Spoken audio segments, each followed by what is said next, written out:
عقیقہ 7ویں دن ہی کرنا ہے، اس کے بعد اگر اجازت ہو تو 14ویں دن یا 21ویں دن کی یہ بات صحیح ہے کہ عقیقہ زندگی میں کبھی بھی کر سکتے ہیں یعنی بچے۔ دیکھیے کسی نے سوال بھی کیا ہے کہ کہا جاتا ہے کہ عقیقہ 7ویں دن ہے، لیکن اگر 7ویں دن نہیں کر رہا ہے تو کسی وقت بھی کر سکتا ہے، یا 14 دن 21 دن ساتھ ساتھ بنا کر کے، اس کی کوئی صحیح دلیل نہیں ہے۔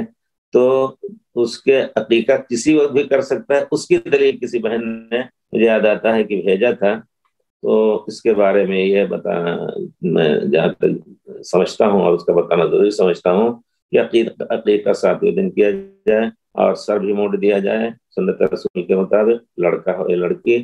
اور اگر 7ویں دن نہیں ہو سکا تو کسی وقت بھی، اگر 1 سال کے بعد نہیں توفیق ہوئی اور کچھ غریبی ہے اور کچھ ہے یا کوئی سبب ہے، اس کی وجہ سے ٹالنا نہیں چاہیے۔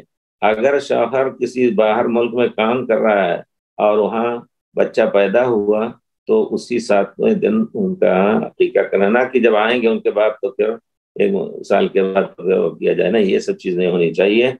اور پھر اگر نہیں کر سکے تو زندگی میں کبھی بھی ایک قضا، جس طرح صلات تو عقیقہ کو بعض علماء نے کہا واجب ہے، لیکن نفل چیز بھی آپ اس کی قضا کر سکتے ہیں۔ پیارے رسول نے صلاۃ ظہر کی 2 رکعتیں جو ہوتی ہیں ظہر کے بعد، آپ نے نہیں پڑھی تھی، بعض وفود سے مشغول ہو کر کے، تو پھر آپ نے ظہر اثر کے بعد اس کی قضا کی۔ تو اس طرح وہ ایک قضا کی چیز ہے، کر سکتے ہیں کسی وقت بھی۔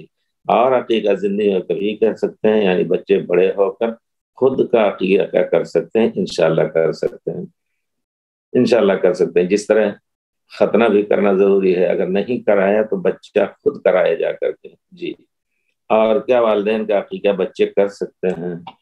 یہ چیز تو قربانی تک تو علماء نے فتویٰ دے، لیکن عقیقہ والدین کا بچے کریں نہیں، بچے والدین کو دیں، والدین اپنی زندگی میں کریں، مرنے کے بعد نہیں۔